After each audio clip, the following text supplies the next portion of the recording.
Happy Friday, everybody. This is the Ask a Painter show. I am Nick Slavic. I'm the proprietor of the Nick Slavic Painting and Restoration Company. I'm also the host of this show, Ask a Painter Live. It's a weekly live Facebook show where I use my over 2 decades of experience as an entrepreneur and a craftsman to answer any of your questions. So for pros, you know what we're here for, all the business stuff, the coding science, the processes. Don Taylor, how's it going? For homeowners, this is a chance where you can ask some of the best painting contractors in the world any question you ever wanted. Nothing is too basic, nothing is too simple. Today, we're going to be talking about 2019 planning, and this is an AMA show, Ask Me Anything. So the PDCA Contractor Question of the Week, the Painting and Decorating Contractors of America underwrite this show. They help spread the word. They archive these shows as education on their website. Mike Danahy, how's it going? Dustin Zapanzik. So they have a contractor question a week they give me. And this is the last show of 2018, and it's about 2019 planning. And yes, it is right down to the wire for 2019 planning. I've been planning over the last 2 months. It all comes to head in the last 2 weeks. It's usually when I have a little more time, and I'm just going to show you guys some of the specific things that I do. So, oh, Don Taylor, how's the blizzard going? We got 1 inch of snow and many inches of rain, so that's been really interesting. So thank you to the PDCA. Ronnie, my good friend from Brazil. Bom dia, my friend, how are you? So I'm going to take you through, this is a brand new office setup for me. I'm going to bring you through some of the stuff that I do 2019. Number one is basically you want the big framework. I use a thing called the VTO, the Vision Traction Organizer. I'm going to get that for you right here.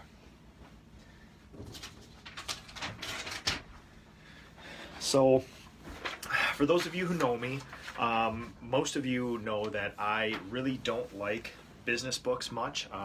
When there's usable information in them, I like to take that usable information and do something with it. But most of the guys and girls who write those books come off very greasy. Miss you too, Ronnie. And the books sometimes are just ways of them to brag about their accomplishments in a weird way.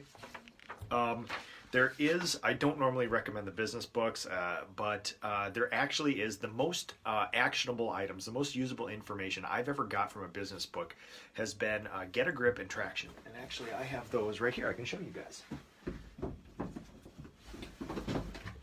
So basically I give these in the audio version to all the people in my company. These are basically the same book. Get a Grip is a novelized, a story version of this. Traction is basically a recipe book for how to sort of structure your business.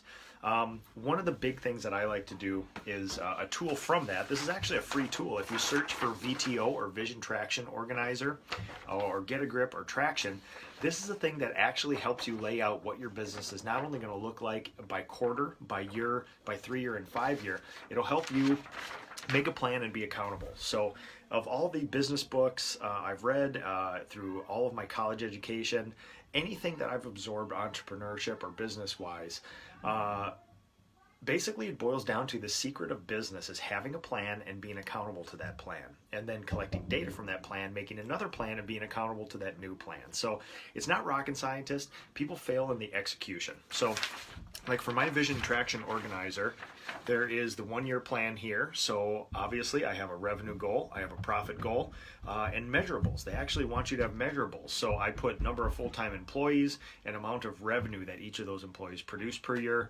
I want no callbacks from my clients. I want to have the happiest clients on the planet. Then there is things called rocks. There are things that must be done over here. So basically it breaks out quarter by quarter what you want to get done, and it basically says, well, if I want to have this many full-time employees, I have to hire this many people.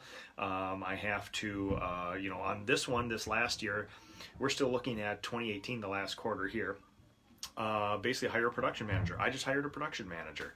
And social media improvement plan, training, things like that. And then for the quarters, like a thing like hire 2 full-time employees, then you come down to the issues list. Those are actual small actionable things that you can do. This helps you sort of organize, like everybody can do the vision goals. I want to make X amount per year. Most people fail in the actual implementation and execution of that. And this tool, the VTO, Vision Traction Organizer, actually sets out, and it basically says, okay, so that's your goal, now what? How are you actually going to accomplish that? And actually, I'm going to try to switch my camera around here for you guys. Let's see. Yep, let's mirror image. There, and I will. There we go. So that. All right, there we go. Yeah, so when I do stuff on the computer here, you guys can see it. So basically, this Vision Traction Organizer basically just helps you lay out. So you want to do this year, how are you going to do it? And it makes you actually think about those steps. And one of my favorite sort of thought experiments is, so you want to make this much revenue per year.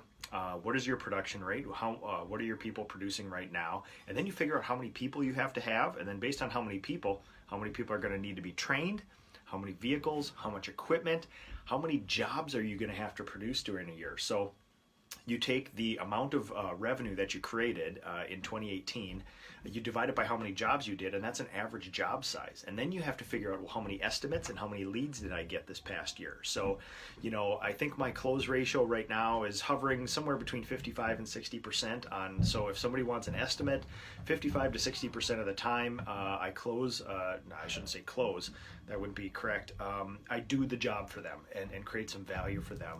So based on that, you have to say, well, if I only get 50% of the stuff coming through, I have to do 300 jobs to reach my goal. I'm going to have 600 leads come in or 600 estimates done in order to produce that. Then you start backing that out. How many working? There's 250 working days a year. I basically have to do like 2.5 estimates every day of the year, basically to get that, and get 1.25 estimates every day accepted. So it makes you actually think about what your day is going to be like. And if that sales goal outpaces the amount of time you have, then that lets you know you're ready for a salesperson or an estimator, something like that. So that's sort of where I start every year, top down like that. Let's go through a couple goals here.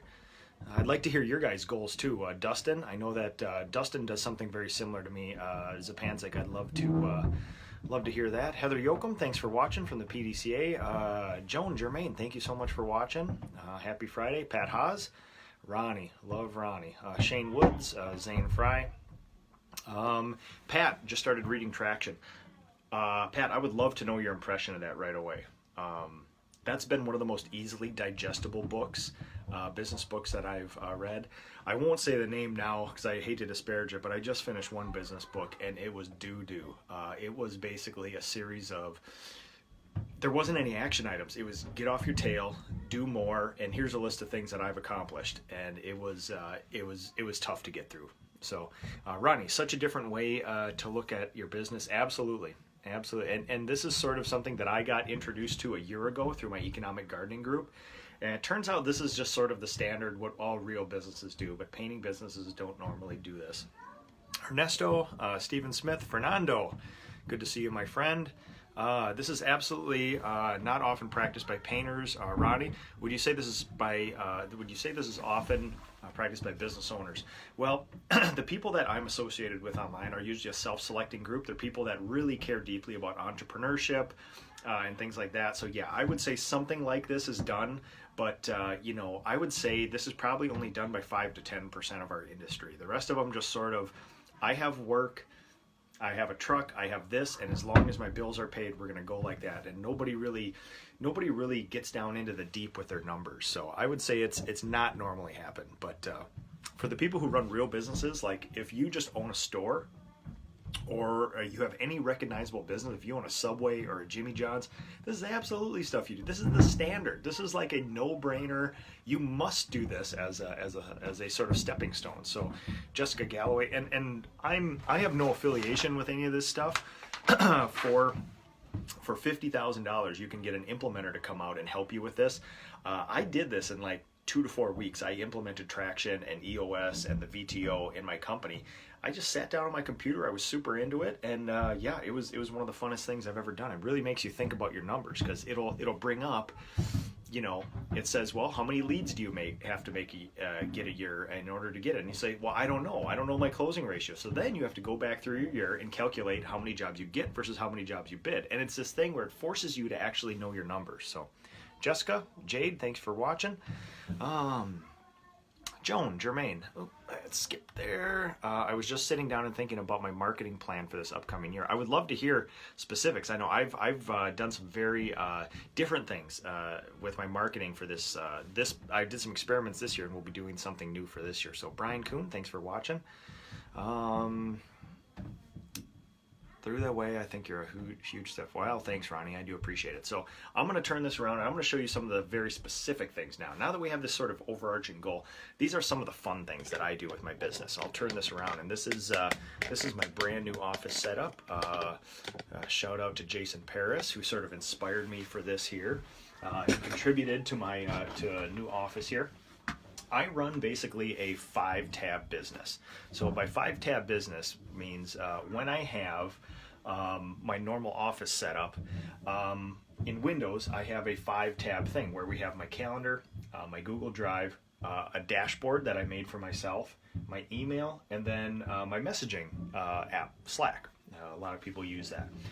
Before I used to have it in tabs, so when somebody would say, when I would get an email asking for an estimate, I would have to then hit the tab with my calendar, open that up, find some opening dates, go back to email. Now it's all right here. My 5-tab system is all in place. I can see everything I do. I customize my everything is basically run off Google, Gmail, Google Sheets, Google Drive, Google Calendar. And basically this is my dashboard. I made this guy down here. This tracks all my interior jobs, my exterior homes, and my exterior miscellaneous, and then I have accounts receivable here that I track. So I have a simple process how I track my jobs and see when they're ready. The green are jobs that are perfectly ready to go or in process of being done right now. I have a series of things that I call a jump sheet. It's basically a work order. And this is the sort of process that I follow. Once the jump sheet is done, I give it an X. Once colors are verified, we give it an X. Once I have the paint ordered or on site, I give it an X. Once the job is hard scheduled, give it an X. And then if we need to do a job walk, I give it an X too. And once all those things are filled out, I give it a green, which means we are either waiting for it to be done or it's being done. Ronnie. Fernanda, yeah, if you can link her in this too, she would probably get a big kick out of this. I love talking with Fernanda. Fernanda is a super progressive painting contractor down in Brazil that I actually got the pleasure to meet when I was down there this last time. So right now, the category or the section for homes and exterior stuff, I have my queue already for next spring, ready to go, jobs that I either did not get to or have signed up already. Down here, I have all my jobs that are basically, this is what I'm working on. This is what my crews are doing right now. This is what is basically next. And these are jobs that have all committed, but I'm just waiting now for, their time in the queue to come up. Sometimes they're waiting for a carpenter, something like that.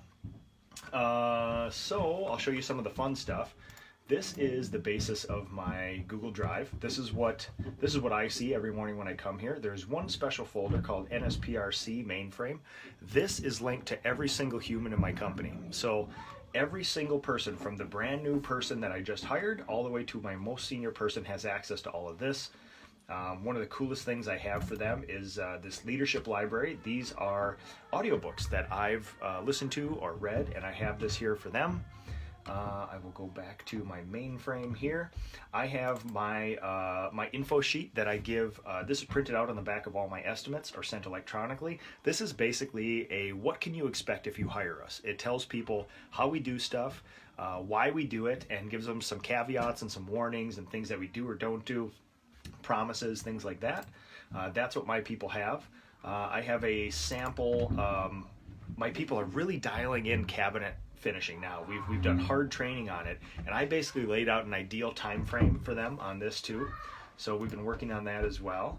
And then we have all my process documents. So if everybody's ever curious about what we do, all the way from the lowest apprentice to the most senior person, everything's here. So this is one I've actually published online before. This is my cabinet enameling process. This is basically, here's 29 steps to when you enter the house to when you leave. You will have a perfectly painted set of cabinets, including getting before pictures, giving your calling card to the client, which my people have, verifying colors, things like that. So that is the mainframe which my people do, and I constantly update that, especially at the end of 2019. Brian, all my people are W-2s up there too. They're all full employees. I have a quick org chart. as we have one person out injured, so we had to shuffle around. We have some seasonal people that come back from college and want to work with me, and we have some new hires. So they're all in here, and we update this, and everybody can see that. We'll go back to my drive. This is my working folder for 2019.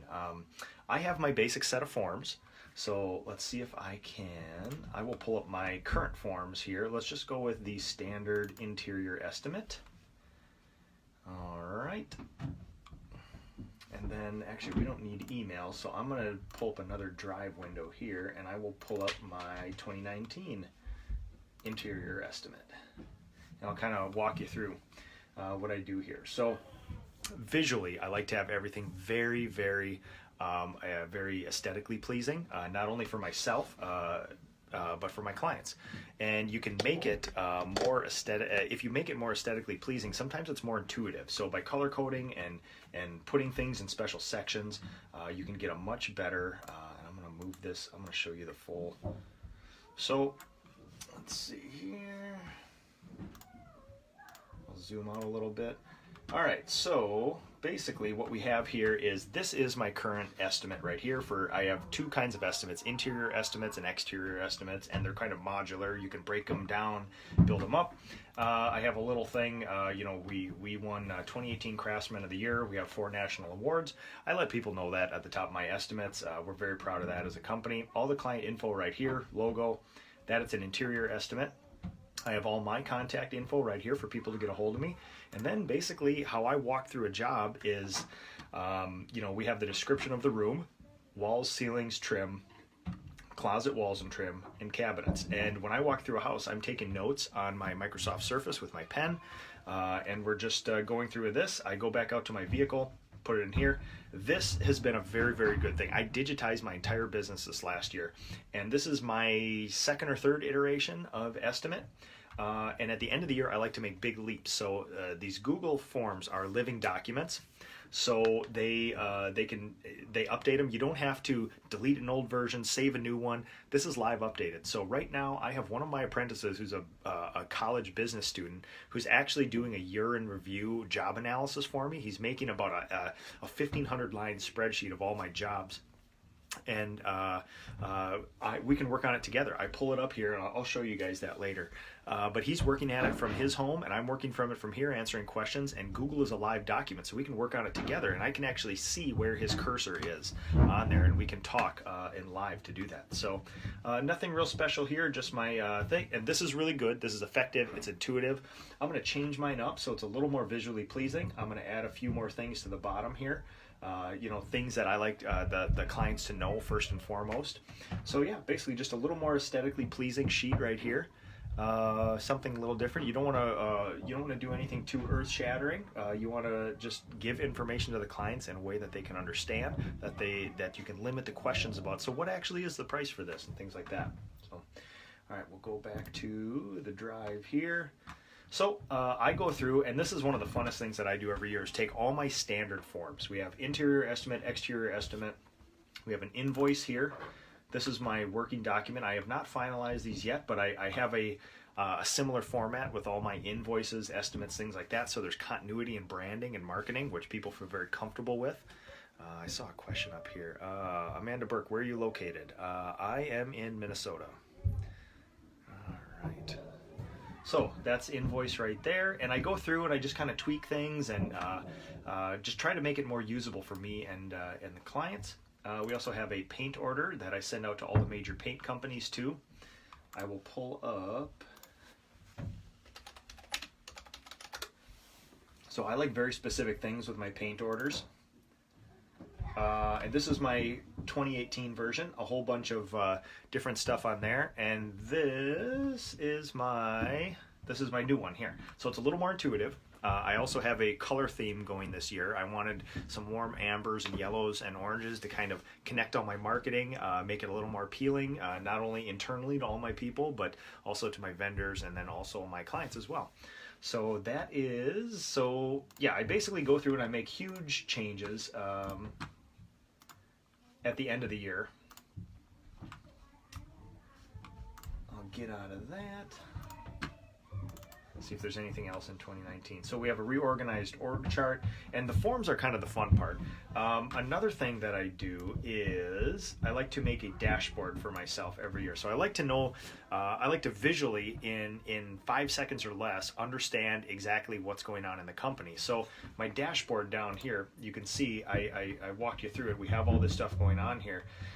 This is going to be one of the biggest improvements for next year. Next year, there's going to be, this is just very simple. I had a very simple plan this year to double my business. We did double my business, and it was basically built off of simplicity and streamlining and processes and basically just executing our plan. For next year, now that we have this down to a science, we are going to expand a little bit. So I'm going to track sales a lot more closely, leads more closely, and there's going to be a whole bunch more robust sort of analytics in there. But it's basically a spreadsheet that I can pull up in the morning, and what I've done is taken down off the big indicators and things like that, but I have about 3 or 4 numbers at the top of that thing that I basically just track. I look at, and in a snap instant I can see accounts receivable is getting high or low, jobs coming in is high or low, the amount of jobs that we have sold or not done. You can track all those numbers, so if something's out of whack, you can kind of go through and see what's going on. So I would love to know specific plans and planning that you guys do for 2019. And also, this is a Ask Me Anything show. Any topic, any question, even if you'd like to start a discussion here, we can do that. We have changed our communication app for this year too. So we've been using iMessage, which isn't all that great. Especially because you want to add or remove people. My company has a lot of people coming in seasonally, out, people getting hired on, so we had to start new threads every time. So we started using Slack. Go back over here, Google Drive. So we use Slack, and it's been a great boon to the business. It's basically just another messaging service, but I needed something that I could access and manipulate from a keyboard. And iMessage, I didn't want to have to type out long instructions or stuff. Basically, we have in Slack is a place where you can just start little job sites and little discussion boards. And I started one for the main company, and we have a general channel. And you can see here, I ask my people for job site photos every day, and they send them through the general, so we can kind of keep tabs on what people are doing. So you can see right here we got Kanan spraying some trim on some beautiful windows there. We got some training going on with spraying in the shop. Yeah, this is kind of interesting. My people are actually outside painting today. This was a special request by a business owner who bought a building and is retrofitting it, and there is some crazy green stucco out there, and they said, we don't care, just make it not green until spring till we can repaint it or do something else with it. So my people are out there, and I'll see if we can, yep, we're getting it done. Painting outside on probably the last day or two in December in Minnesota. It is snowing right now. So yeah, that's our messaging app. And you can see then we have a thread for the leadership team, discuss things. We have some off-topic stuff. And then we have direct messages with everybody. So you can see even Google Drive right here. There's a message from Google Drive. Parker, my business assistant for the next week or so, is doing my end of the year analysis, and he's communicating with me through that. But otherwise, we have specific threads for direct messaging too. So if a crew leader wants to get hold of me, or even an apprentice says, hey, you know, can I get Monday off? It's the New Year's Eve day and stuff, and it can be sent through here. And it's basically a big collector of all this stuff, but you can manipulate it from a desktop. So I'm going to show you what Parker actually just hopped on. Parker's doing a year-end analysis for me. Let's see if I can pull this up here. Oh yes, I should show this too here. This is my goal tracker. This is something where, based on the VTO and my vision traction organizer, I had a revenue goal and a profit goal, and I basically just laid out in these numbers what I had to make per week, what we had to produce in revenue, what we had to do revenue per hour, and then there's aggregate revenue through here. And I basically made a tab for every one of these weeks down here to sort of see, you know, did we meet our goal? Did we not meet our goal? How are we doing with all this? You know, things like that. So let's go back down to, yeah. So every week has everything that's tracked here. And then at the end of it, there is a big aggregate one that I track the entire year. So this is every week in aggregate all the way down. We're getting towards the end of the year here. So This will be the last one that I do for this. I will create a new goal tracker. This goal tracker is based on my goals. So I had sort of 3 major goals for this year. We physically needed to produce a lot of people hours. So my goal was to have a certain amount of hours. In the past, it's always been hard to find people. That's not the case anymore. But that was one of my goals, producing just gross revenue. We just need to get out there and create value, a lot of it. And then I was tracking revenue per hour to actually see if the time we're spending is getting better or worse. And we've seen some really, really interesting sort of, I would do experiments with people during the year, and we would see different things happen to this. But this is all something that I just quickly created. I needed something that was not insanely robust.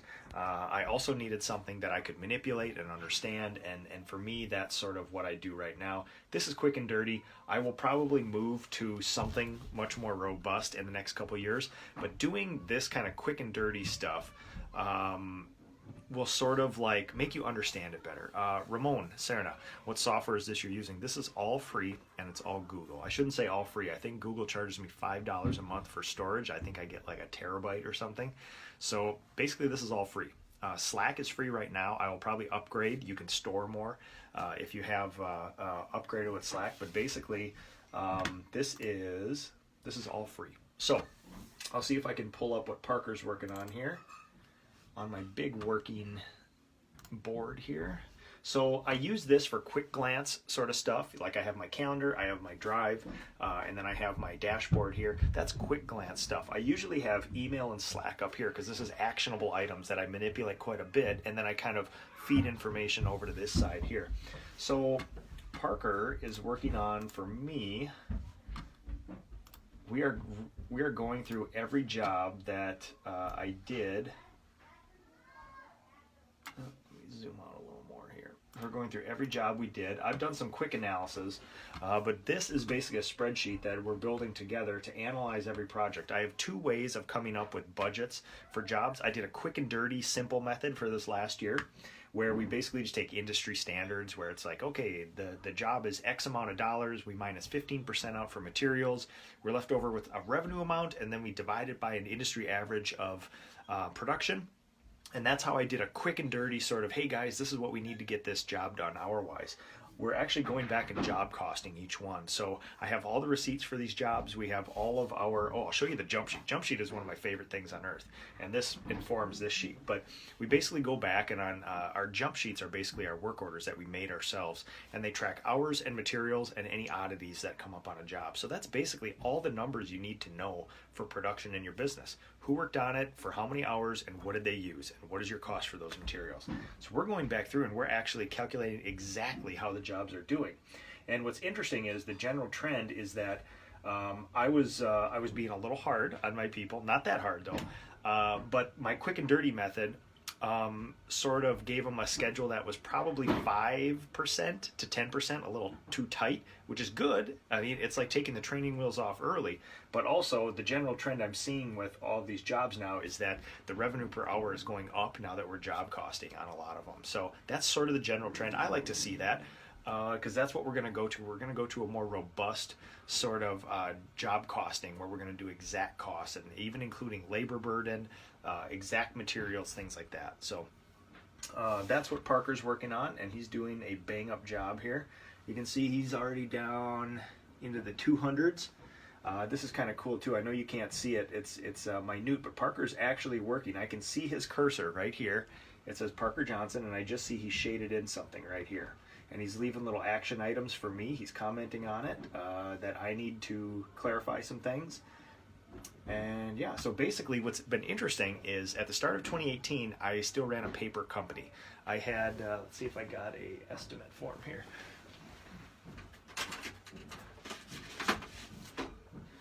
So at the start of 2018, for those of you who have seen me around, you've seen my handy aluminum estimate book. And I had the carbonless duplicates, and this is how I ran my business. And towards the end of 2017, early 2018, I started digitizing these. I used an app to scan them and put them in, and then I was like, oh man, we got digital stuff. I can look at these on my computer. And very quickly, when I implemented Traction, I decided, oh yeah, this is a complete waste of time, and we are going to full digital. So I completely digitized the company in early 2018, and one of the most satisfying things that I've ever done is now we've constantly improved on this. So in January, we had a mix of paper stuff, paper that was scanned in. We had an original jump sheet. I'm going to show you guys this. This is kind of super cool here. I'll show you the progression and my constant improvement sort of bent that I'm on. So we'll go to a January project. So this is how I organize my business. We have 2018 projects here, and we have all 12 months of the year on the, there we go. All 12 months of the year on here. And when you open up one of these folders, we'll go to January. This is the projects we did in January of 2018. We will go to this one right here. This is a cabinet repaint. And this is probably the most marked change that I've done in my business here. So this is my first viable example of what I call a jump sheet. So a jump sheet is our term for a work order. One of my old employees, I charged him with making this, and I told him he could name it anything he wanted to. He called it a jump sheet. I love the name, and it stuck. And when we say what's on the jump sheet, verify on the jump sheet, something like that, there's never a question. Nobody's ever like, oh, what is that? Everybody knows exactly what's going on. So this is it's basically a Google Doc, Microsoft Word document with a little spreadsheet, and it basically just says, here's the client. We track everything: prepping, priming, patching, caulking, sandback, tack, 1 to 2 coats, walls, cleanup, install, everything else. What is actually being done here? The coating, the color, how much we purchased, how much you used, and notes. And I will show you now. Let's go through. I'll show you my latest viable version of that. And this is probably the most rewarding thing for me this year. And I just showed my entire company these new forms, and they're over the moon about them because it's super intuitive. And it also looks kind of cool too. So this is the new jump sheet. You can see there is a huge difference. We will go expand on it a little bit. So this is the same thing, basically. Let's see if I get the mirror image. 1 year ago, current.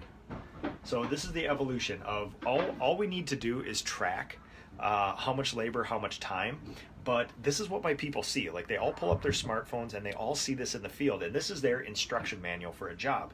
This, maybe not so intuitive. It's there. You can look for it. I mean, people can figure it out easily. This is like a thing of beauty to me. I absolutely love this. So simplified jump sheet. Again, warm colors, things that appeal to people.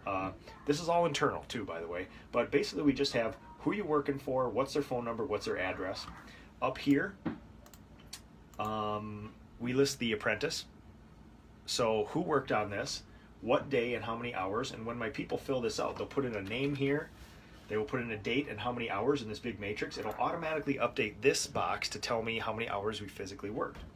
This is the budget section where I actually lay out, based on revenue, how many hours we need to get a job done. I will give that to them. I also have a section for paint. It'll either be, you need to pick this up, it's at this store at this time, it'll be delivered to my shop, it'll be delivered to the site, and you guys saw my paint orders. So that sort of feeds into that. And then I list out the basic process. So most of our jobs we do one of those things where it's standard interior wall painting process, or standard interior wall painting process plus, they have a vinyl decal on the wall they want removed. So I'll lay out sort of in broad perspective, okay, this is what this job is about. This is a wood finishing project. This is a ceiling painting. This is a new construction. This is a cabinet enameling project, things like that. Also, everybody, before I go any farther with the jump sheet here, kindest thing you can do for a show like this is to not only like the Ask a Painter page, share the Ask a Painter page, but share this show too, because there's tons of people out there who I would love to share information with, have people on the show, continue this sort of a raising of the standards of our industry. So please share the show. It's the kindest thing you can do. Also, this is a AMA show, Ask Me Anything. So whatever you guys would like to talk about, not just 2019 improvement, not just processes, systems, whatever else, planning, we can talk about anything you want. So just rifle off the questions down below in the comments, and I'm kind of seeing them live, and we'll get to them here. So standard processes, and then I have a section for special equipment or special things you'll need. I'll note, hey, there's a wallpaper border there. Ibrahim, how's it going? Bring wallpaper removal tools, or you need a section of our yellow scaffolding right there, or this one's going to take a 40-foot extension ladder, something like that. And then here's something that that is very important to me. This is a section called Special Request, this purple section here. This is called Special Request from the Client. So I actually have a checklist, and in Google Sheets, you can actually make little check boxes. So I think this is pretty granular, but I have boxes on here that you can actually, comments are in the way. Yeah. So they're cool little boxes, almost like a little checkoff form. And I have them here. So one thing that I always put on my jump sheets, and this is all in yellow because it's very important, is that notify the clients instantly if we have to do a 3-coat process. So some colors, we always try to do a 2-coat interior wall painting process or exterior process. If there's a vast color change or a shine difference, we'll have to do a 3-coat process. And I'm very, very, I make it known that it's very important to me to tell clients if things have to be done differently than we planned on. I don't want to be that contractor who charges more at the end and we didn't plan on it. So I always brief my customers. I give it to them in writing, I give it verbally, and then also once we verify in the field that something maybe has to be, we have a red wall that has to be painted white. We'll do a white primer and then 2 coats of a top coat. And I always make sure we verify them in writing and verbally, again, when we know we have to do a 3-coat process. So, and then they can actually check these off, these little boxes like that, which is kind of cool. And then down below, basically, we have, here's the project. Master bedroom, walls, ceilings, trim, the color, the coating, how much we needed, and how much we used, and then my people, which is really cool. They can just check these boxes off like that as they complete it. And it goes down, we have many sections here, including change order at the bottom here. So with change orders, we usually track them time and materials, so they give a description, how much paint was used, how much labor was used, any notes, things like that. So, all right, so that is our jump sheet. And it's something that I'm very proud of because I think it's nothing earth-shattering. It's basically just saying how much time and how much paint did a job take, but it does it in a very beautiful way, and my people actually enjoy it. They like working with these tools like that, so something that I like very much. Yeah, and that is about it. So planning goes. I have my VTO filled out for 2019 here with a whole bunch of different goals on it, and yeah, now it's time to execute. So I want to thank the PDCA, if there's no other questions here. I want to thank the PDCA for being such a great ally, especially over the last couple years here. I've been doing this show for 133 weeks, so we're coming up on 3 years here. They have been underwriting the show for a very long time, not only to get their name on it, but also we have a very similar stance on sort of what needs to be done in the industry, and we're very much interested in raising the standard so that when a client calls a painter, it's like calling an electrician or a plumber, where mostly there's some certification and you know you're going to get a pretty good product. At least there's somebody overseeing it. You can expect a little higher quality out of something. With painters, it's really a grab bag, and most of our industry is very small companies, and a lot of them do very good work, a lot of them do very bad work. So we would like people to expect a lot more from us as painters and tradespeople, and in turn we want to give them a lot more. So that's sort of the goal of the PDCA and myself, among other things that the PDCA is working on. But yeah, we're all trying to raise the standard of the trades, and starting with painting. So thank you to Sherwin-Williams for being great underwriters this year as well. I would love to continue all these relationships into next year. It's been a great time. I've met a lot of great people. We've expanded the reach of this show, and this is always a fun time of the year for me. So Usually I do this 2019 planning early in the morning in combination with either fishing or this year I usually do some sort of like weird meditative activity, but also I like to produce something. So a lot of the times when I'm trying to vision out what needs to be done the next year, I'll go sit in my spear house where it's dark and quiet and hot and just think and think and think and ideate and then come up with a plan.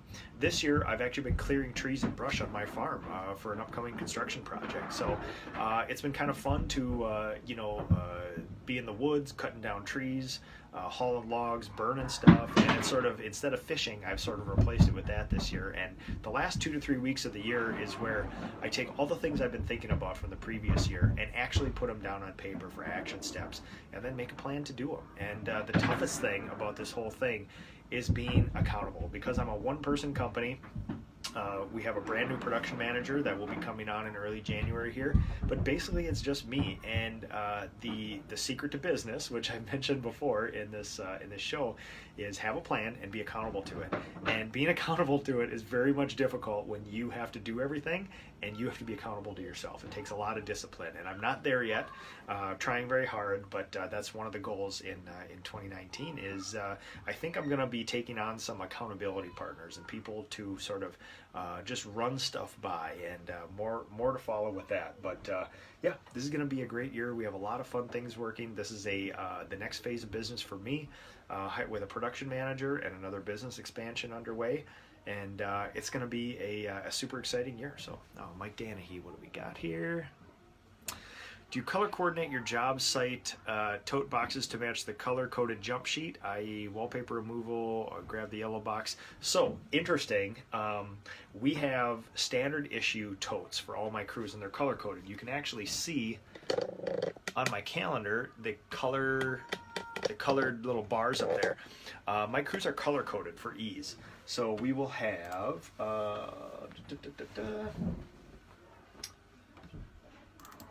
and you can even see on this spreadsheet here too. This analysis was done. All these colored boxes are by colored crews, which we have.